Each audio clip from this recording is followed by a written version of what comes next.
김정은이 방문한 강선과 영변에 네. 원심 분리기를 이용하는 시설에서 이 농축 우라늄을 대량 생산하고 있다는 걸 지난번에 한번 보셨을 겁니다. 우라늄과 플루토늄 두 개의 중요한 핵물질을 지금 이 생산하고 있다는 걸 보여주는 것이고요. 네. 지금 북한은 핵 고도화를 계속 추진하고 있습니다. 이 영화나 기록 필름에서 보는 선진국이 한 거대한 핵실험은 다 이 수소폭탄을 갖고 한 거거든요.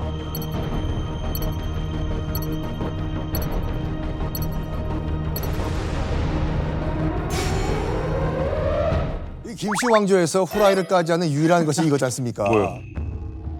우리는 절대 핵을 포기하지 않는다. 그렇죠. 포기하겠어요, 솔직히 말해가지고. 안 합니다, 안 합니다. 자기 체제에 목숨이 달려 있는데 최근까지 이제 북한이 그 풍계리 핵실험장을 계속 관리하고 돌리고 있다는 증거가 나오고 있고 네. 지금 영변 핵시설 장면인데 지금 네. 겨울임에도 불구하고 뜨거운 지금 냉각수가 계속 나와가지고 근처에 있는 물이 녹는 게 보입니다. 좌측 상단. 그래서 수증기가 지금 배출되고 있는 장면인데 자 이거는 수증기. 이만갑 공식 핵 물리학 박사님 최승병 박사님 이게 7차 핵 위기의 가능성을 보여주고 있는 겁니까 이게? 네, 당연히 보여주고 있습니다. 냉각수가 나오고 있는 모습을 저걸 보시면은 북한의 저 영변 핵시설이 아주 활발하게 가동되고 있다는 증거입니다. 그런데 이거는 뭐냐면은 영변의 원자로를 이용을 해서 플루토늄이라는 또 다른 핵물질을 지금 생산하는 설비도 다시 재개했다는 겁니다. 이게 원래 그 전에 네. 과거에 우리가 원전을 지어주면서 폐기하기로 약속했던 건데 저걸 2021년에 저 5메가와트짜리 원자로 다시 가동을 했거든요. 거기에 플러스 지금 저 오른쪽에 보시는 게 실험용 경수로라고 그거보다 한 5배, 6배 더 큰 것까지 이제는 완전히 가동했다는 증거가 지금 나오고 있는 겁니다. 기존에 우리가 김정은이 방문한 강선과 영변에 네. 원심 분리기를 이용하는 시설에서 이 농축 우라늄을 대량 생산하고 있다는 걸 지난번에 한번 보셨을 겁니다. 우라늄과 플루토늄 두 개의 중요한 핵물질을 지금 이 생산하고 있다는 걸 보여주는 것이고요. 네. 자, 이렇게 해서 생산된 핵물질을 가지고서 지금 북한은 핵 고도화를 계속 추진하고 있습니다. 이 영화나 기록 필름에서 보는 선진국이 한 거대한 핵실험은 다 이 수소폭탄을 갖고 한 거거든요.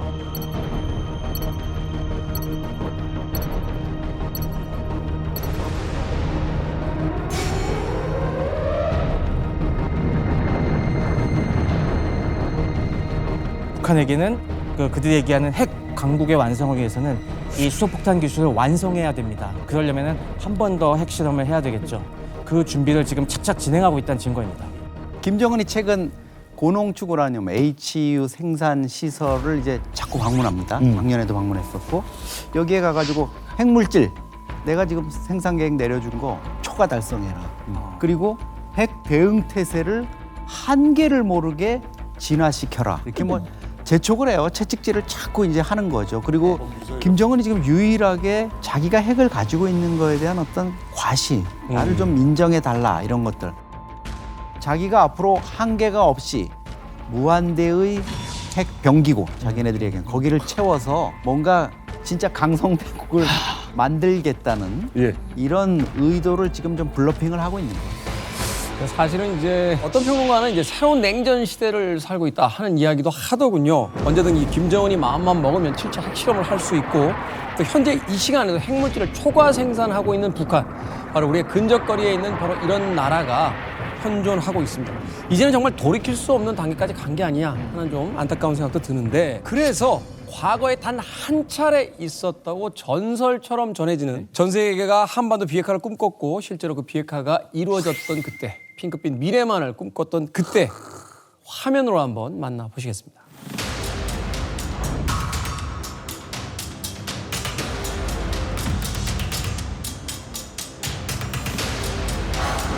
명령까지.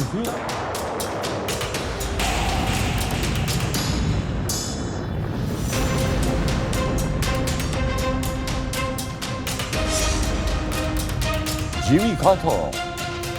이만각 강불이시죠?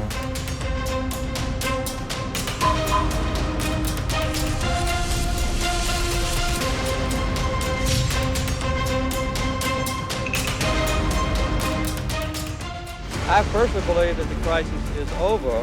The next step, obviously, is to make sure that the agreements that were worked out between me and him are carried out.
1994년도에 그 역사적 합의인 제네바 합의가 이루어집니다. 북한과 미국 간에. 1차 북핵 위기가 터지고 NPT 탈퇴하고 나서 북한과 미국이 일단락을 짓는 합의가 제네바 합의예요. 좋아, 북한, 우리가 핵 포기할게. 대신 우리가 핵 포기하는 대가로 이것만 좀 들어줘 라면서 두 가지 요구사항을 요구하고 국제사회가 그걸 받아줍니다. 두 가지 합의 조건이 간단해요. 첫 번째는 이제 뭐 전력도 만들어야 되고 경제 개발도 해야 되니까 전력을 생산할 수 있는 경수로 원자력 발전소 2기만 지어줘. 미국이 It's okay. 어려운 문제 아니야. 그리고 발전소 2기 지어질 때까지 우리가 석탄 떼면서 전기 뗄 수 없으니까 석유라도 태워야 되니까 전력을 생산하기 위해서 중유 50만 톤만 매년 제공해줘. 짓는 동안만 주는 거니까 그것도 오케이 했어요. 그래서 한국과 미국과 일본이 방금 영상에서 나왔던 한반도에 에너지 개발 기구를 만든 거예요.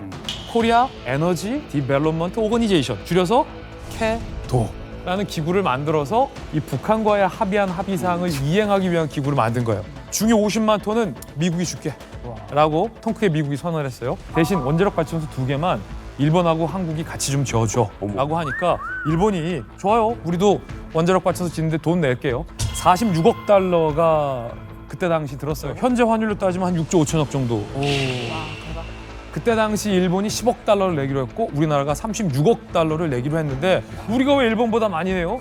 라고 묻는다면 이건 좀 당연한 게 한반도의 비핵화 관련해서는 당사자가 대한민국이기 때문에 우리가 더 주도권을 준다는 의미도 있었죠. 당시의 분위기로 봤을 때는 비용의 문제가 아니라 이제 한반도의 영구적인 비핵화가 약속이 되고 또 한반도가 이제 평화를 유지한다라는 의미에서 본다라면 의미 있는 투자였다라고 생각을 했습니다. 굉장히 그 미래에 대해서 낙천적으로 쳐다보고 있던 그런 시대가 아니었나 하는 생각이 드는데 지금에 와서는 이런 상황이 돼버린 거죠. 그렇죠.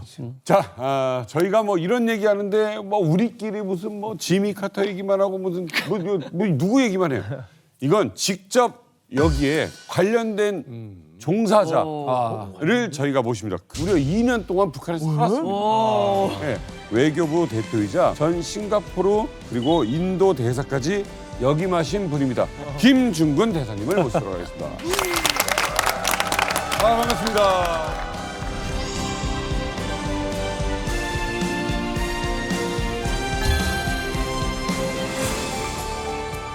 78년도에 외교부에 입부해가지고 2012년에 그 정년 퇴임한 그 직업 외교관 출신입니다.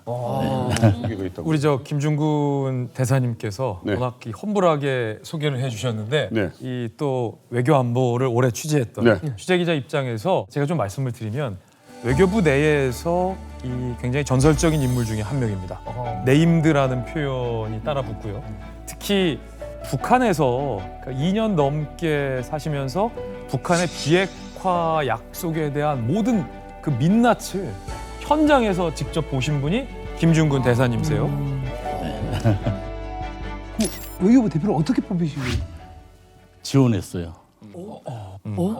근데 저희 어머니가 그 함흥 출신이에요. 그래가지고 이제 어렸을 때부터 제 귀에는 굉장히 그 함흥이라는 도시가 멋있었어요. 그 성청강변에 대한 버드나무 얘기하고 그런 게 있었고 그 1번. 두 번째가 아무래도 밖에 생활을 하면서 남북 대치 공간 도시에 많이 있었어요. 그래서 북한 외교관들 이제 접촉할 때가 많았는데 그것도 제 호기심을 유발한 그 하나의 요인이 됐죠. 제 에피소드 하나 재밌는 걸 말씀드리면은 신경제 계획을 발표를 한다고 정부에서 각국 대사들을 모두 초빙을 했어요. 근데 마침 우리 대사님이 안 계셔가지고 제가 대사 대리로 이제 참석을 했어요. 열심히 이제 영어로 하는데 뭐 미국에서 공부했는지 영어 무지 잘하더라고요. 영어로 발표했죠. 체코에서 체코어가 있지만 다 끝나고 나서 노트 필기 열심히 했죠. 북한 대사가 나한테 슬슬 오더니 지금 뭐라 하시오? 딱 그러는 거예요. 못 알아들은 거예요. 왜요? 근데 이 북한 대사는 체코 전공이에요. 좀 영어로 발표하니까 이거 안 됐나?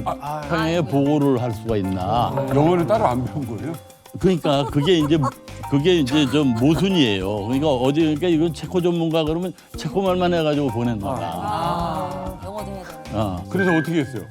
그래서 열심히 가르쳐줬지. 뭐. 그러니까 여기만 하네. 그랬더니 가면서 고맙시다. 딱 그러고 그 말 한마디 하고 가더라고요 이제. 그러니까 자기도 보고는 해야 되겠. 보고는 해야 되겠는데 못 알아들었고. 네. 아우 자존심 구기고 갔네. 자존심보다 이거 살아야 되니까. 알아야 되지. 아니 그렇게 도움도 요청하고 그렇게 도움도 주고 했으면은 체코 거기서는 좀 북한 대사관하고 좀 대사 쪽하고 좀 친하게 지냈나요? 저는 친하고 지내고 싶죠. 근데 이 외교관들도 다 감시받고 저기 보이부 사람들이 다 감시하고 그러니까 피하죠. 근데 이제 제네바 경우에는 좀 특수한 케이스가 회의장에는 보이부 직원들이 못 들어오잖아요. 그러니까 거기서는 제가 이제 단둘이 있으면 개인적인 얘기도 많이 한다고. 얼마나 얘기하고 싶겠습니까? 맨 처음에는 커피 한잔 할까? 나 저보다 한 2-3살 아래야. 그럼 이렇게 하다가 지도 커피 마시고 싶으니까 그다음에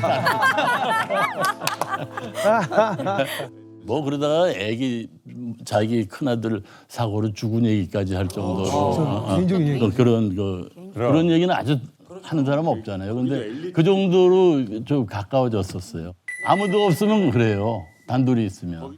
탐사로 근무하실 때 좀 중요한 사건이 있었다고 들었습니다. 있었죠. 남북 관계에 있어서 제일 중요한 사건 중에 하나였죠. 새벽에 전화가 왔어요. 제 친동생 막내 동생한테서.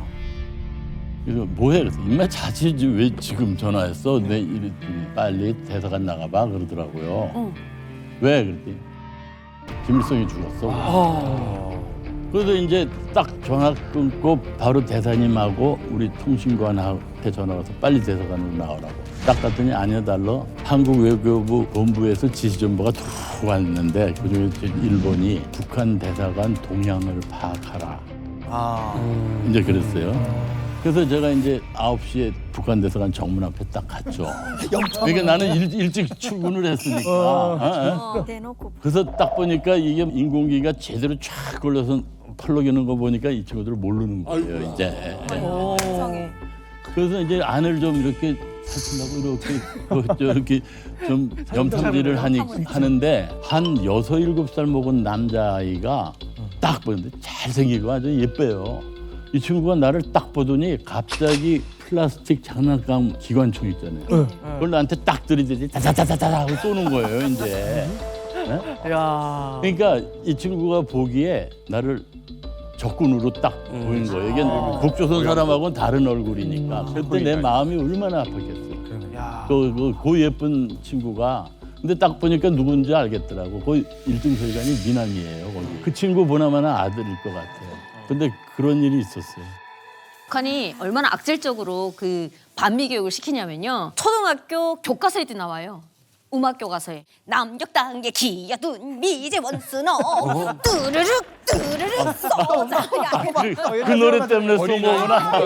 네, 그런 노래가 있어요. 어린 애들도 그렇게 가르치고 그리고 초등학교 때부터 전국적으로 운동회 체육대회를 하잖아요. 학교마다 체육대회를 하게 되면 빠지지 않는 종목이 미국놈 까부시기 종목이 있어요. 노란통 같은 데다 미국놈을 흉측하게 그려놓고 예, 막대기를 가지고 때리고 그다음에 때리는 거를 순차지 않잖아요. 철천지 미제 원수놈은 소멸해야 되니까 맨 마지막 주자는 휘발유병에 휘발유가 귀하니까 이만큼 한 방울 정도 해가지고 딱 거기다가 넣어가지고 불을 붙여요. 제일 먼저 불을 붙이는 팀이 이기는 팀이에요. 어린애들한테 시키는 거라고요? 그 정도로 그렇게 교육을 하는데 북한에서 남조선을 이렇게 가르쳐요. 남조선 저기 대사관에 계셨잖아요. 미국 놈의 앞잡이잖아요.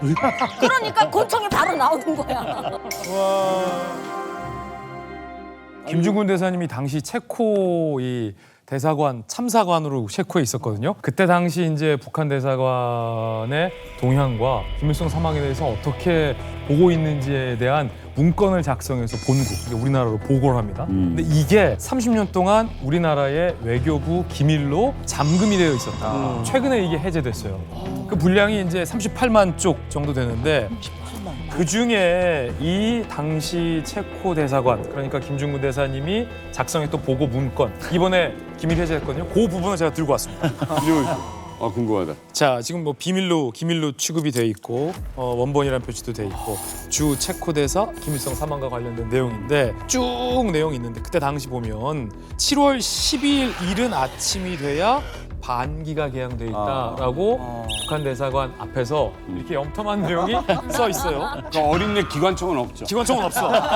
기관총은 아, 썼어. 이만갑에서 네, 맞습니다. 자, 캐도 외교부 대표 이제 자진 지원해서 뽑힌 김중근 대사님. 한반도 비핵화라는 꿈을 이제 실현해줄 북한의 경수로 원전을 짓는다는 아주 원대한 목표를 가지고 드디어 캐도는 1997년 각종 건설 자재와 장비를 싣고 북한으로 출발합니다.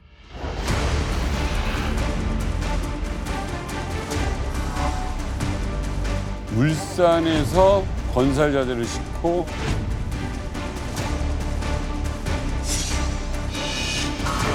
2,400개. 와, 어마어마하다. 대박. 심포라는 곳입니다. 심포.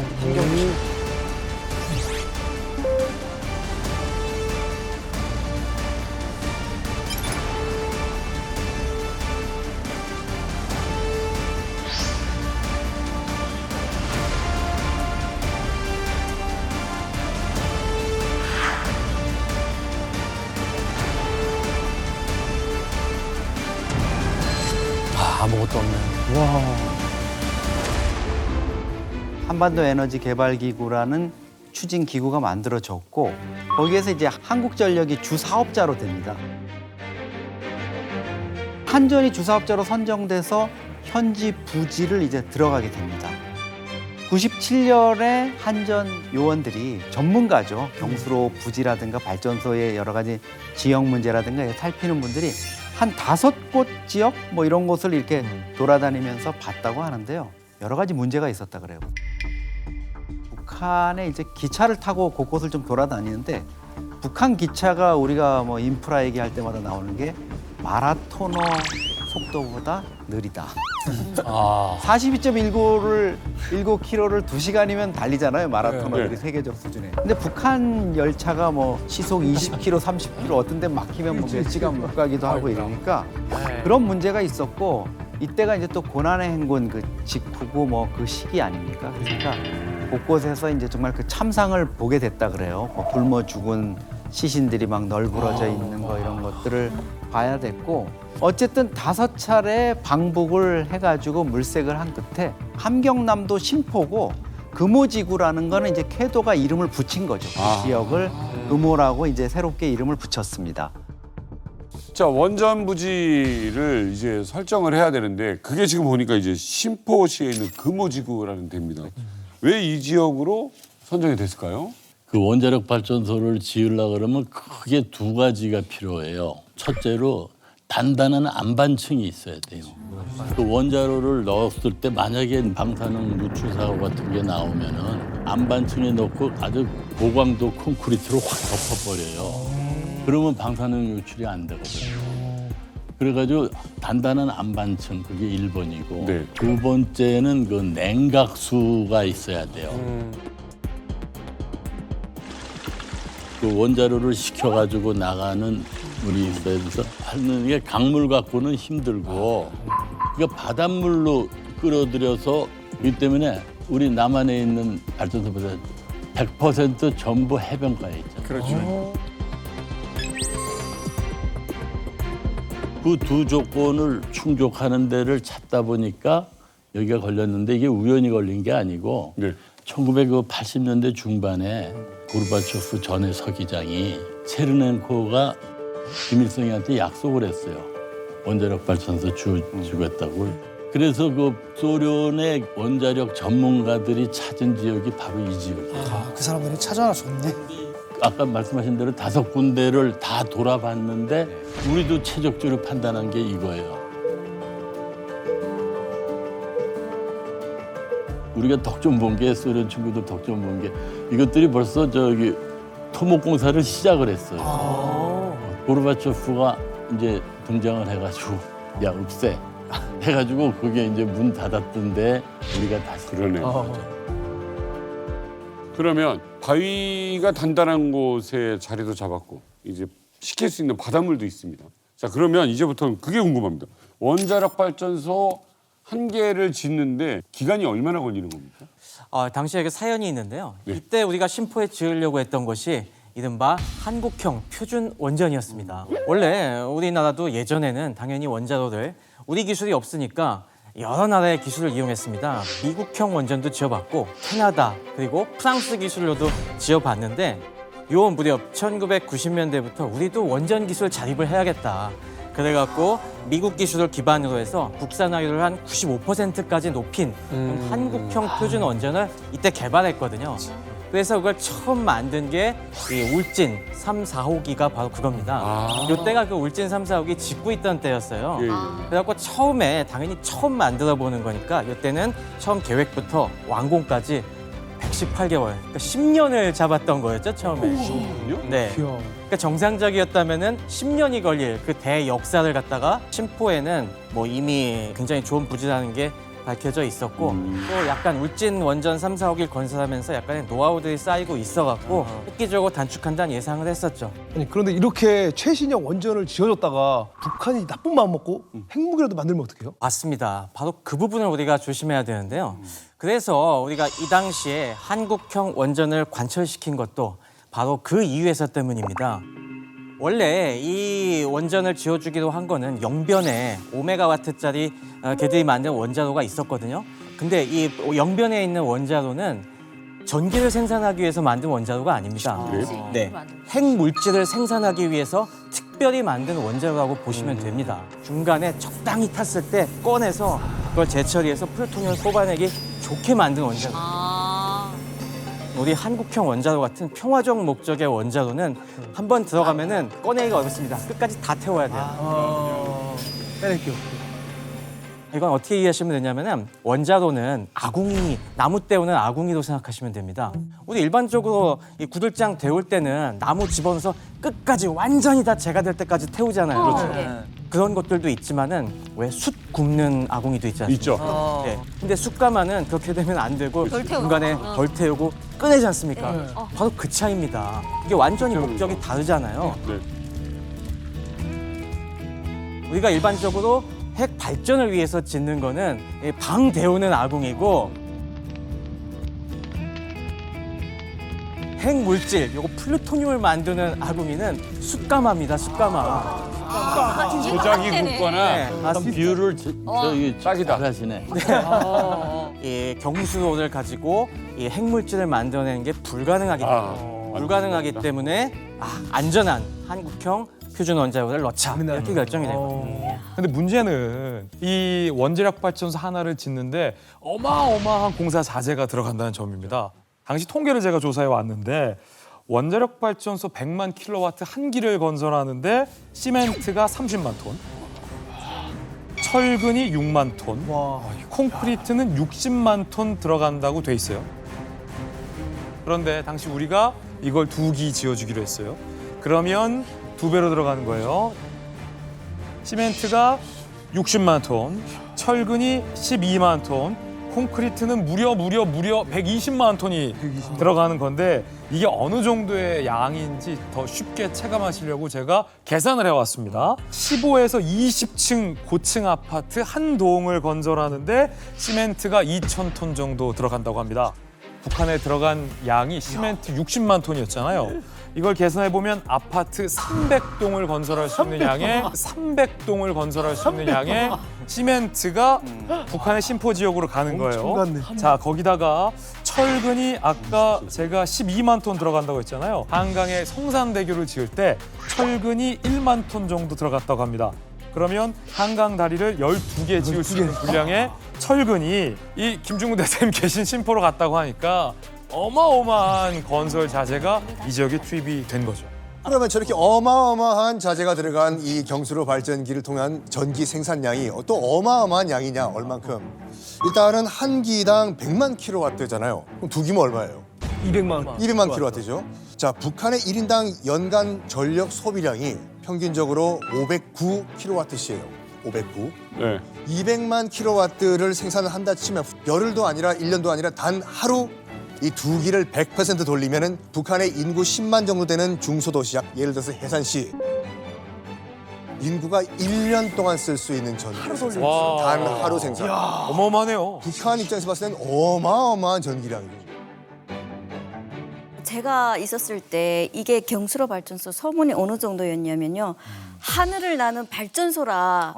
그래서 엄청나게 저희가 기대를 많이 했었어요. 그때 하루에 평균 전기가 2시간에서 뭐 3시간 정도 이렇게밖에 안 들어왔어요. 5시부터 8시. 그래가지고 주민들이 항상 전기에 목매여 있었는데 보통은 5시부터 8시까지 전기가 오니까 그 시간에는 밖에 돌아다니는 사람이 없었어요. 저희 동네 자체가. 왜냐면 그 시간에 5시부터 보도를 보고 아동 영화를 봐야 되고 그리고 8시까지는 빨리 불이 왔을 때 밥을 먹어야 되겠고 네. 그래야지 촛불이나 뭐 등유를 안 켜기 때문에 그 정도로 이제 전기가 들어온다 했을 때 굉장히 기대가 컸었어요. 열악했네요. 90년대 초반까지는 그래도 전기가 가끔씩 정전됐어요. 그런데 90년대 후반에 들어서면서 가끔씩 와요. 그렇죠. 맞아요. 전기가. 그래서 북한 사람은 그 고난의 행군이 겹치면서 전기까지 안 오다 보니까 어떤 말이 나왔냐면 리을 받침이 들어간 한 글자 3가지만 있으면 지상낙원이 되겠다. 뭔데요? 리을 받침이 들어간 한 글자. 뭐죠? 쌀. 쌀, 그다음 불. 불, 쌀, 불. 불이 없으니까 또 뭐가 없을까요? 불이 없어. 물이 안 나오는 거예요. 물까지 안 나와요. 물까지. 리을 받침에다가. 네, 다 리을 받침. 그 경수를 제대로 발전해서 북한 사람들 전기 걱정 안 하고 나도 탈북 안 했을 거 아니에요.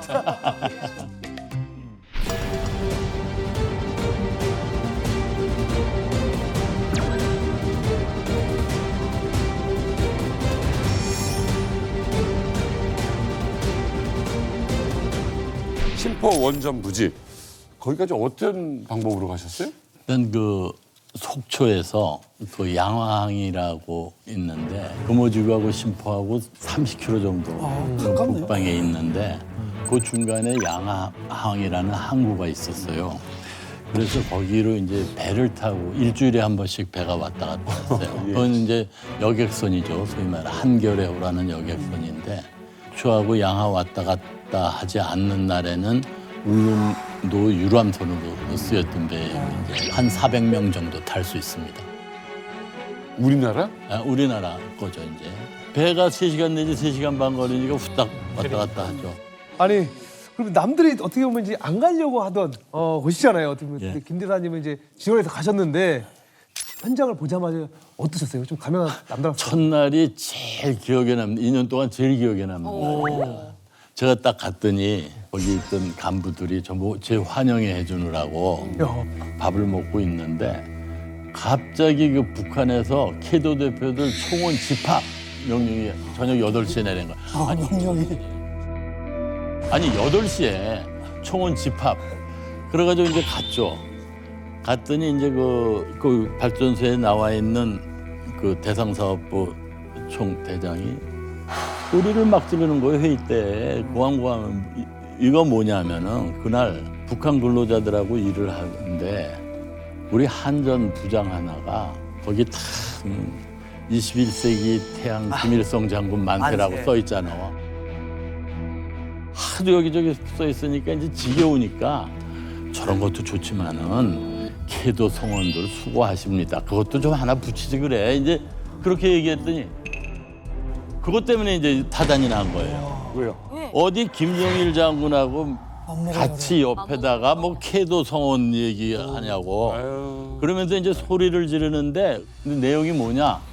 도저히 저 친구는 용서할 수 없으니까 오늘 밤 내로 우리 공화국에서 추방이다. 와, 그거 이러는 모르겠다고. 그래서 내가 무슨 생각을 했냐면 얼어가지고 첫날에 야 걔가 예수님이냐 어떻게 바다를 걸어가란 말이냐 그건 괜히 없는데 아니 뭐 이런 생각까지 드는데 재밌는 거는 딱 끝나고 이제 복도로 걸어 나오는데 회의실 시커먼 데서 우리 그 국정원에서 나온 대표가 통일부 있을 때 알던 그 애들이. 판문점에서 만났던 친구한테 야 저녁에 술 한잔 할까? 그랬더니 그 친구 대답이 좋죠. 갈게요. 그러는 거예요. 우리 저 자주 만나는데. 아까 그 사람이에요? 예? 아니 그 사람은 아니고 그 사람 아래에 있는 그 차석이 그러는데 그래가지고 나오면서 내가 아주 신기해가지고 저기 우리 국정원 대표한테 물어봤죠. 저거 어떻게 된 거야? 그랬더니 걔네들이 걔가 우리한테 소리 지르는 거 아니야. 옆에 애한테 소리 지르는 거야. 내가 이렇게 소리 질렀다고 평양에 보고 잘해달라. 내가 이렇게 소리 질렀다고 평양에 보고 잘해달라. 이거예요. 그러니까 옆에 애들은 다 알아요. 저렇게 소리 지르는 게 왜 지르는지도 알고. 우리 국정원 대표도 다 아는 거야. 그러니까 아유 또 쇼하는구나. 그래 다 끝나기만 기다렸다가 술 한잔 할까 하더니 좋죠. 그렇죠. 그렇게 된 거예요. 실제 이건 100% 보여주기식이죠. 그 사람도 이제 뭐 소리치고 하는 것도 다 보여주기식이죠. 왜냐면 그 옆에서 김정일이가 북한에서 누굽니까? 최고 지도자고 신으로 떠받드는 사람인데 그 사람을 이제 같이 동등한 거로 이제 봤다는 것 자체는 그 사람으로서도 가만히 있을 수가 없거든요. 왜냐면 김정일 욕하는 거 보고도 가만히 있다가 큰일 나기 때문에 그냥 앞에서 소리치고 해야지 뒤에 가서는 그래도 자기도 상대 보고가 된다 해도 무탈하지 않겠습니까? 모 의원이 그렇게 소리 지르는 게 당연할 수밖에 없는 게 원칙적으로 북한은 그 집집마다 김일성, 김정일 그 초상화가 있잖아요. 그 초상화 있는 벽에 내 사진도 못 걸어요. 그렇죠. 동급이 되니까. 감히 못 걸어요. 그런데 많은 사람들이 보는 데다 21세기 태양 김정일 장군 만세인데 그 밑에다가 축하합니다. 아유 그러다 뭐같이 날아나는 거죠. 군기 잡으려고 그런 거죠 초반에. 기 잡으려고. 뭐 지나고 보니까 그게 나 군기 잡으려고 그런 거구나. 아 지금 내가 깨달았네. 왜냐면 지금 깨달았어요. 2년 동안 밤 8시에 만나자는 적이 한 번도 없거든. 지금 알았어. 이제 공사 초기에 이런 문제 때문에 어려움이 많았습니다. 사실 초기에 캐도에 갔던 분들이 이제 제일 그 크게 당했던 사건이 북한이 이제 노동신문을 우리 캐도 성원들한테 보라고 이제 이렇게 돌렸는데 그 노동신문에 김정일 사진이 일면에 크게 있었는데 그걸 이제 신문 보고 우리처럼 이제 쓰레기통에 집어넣은 거예요.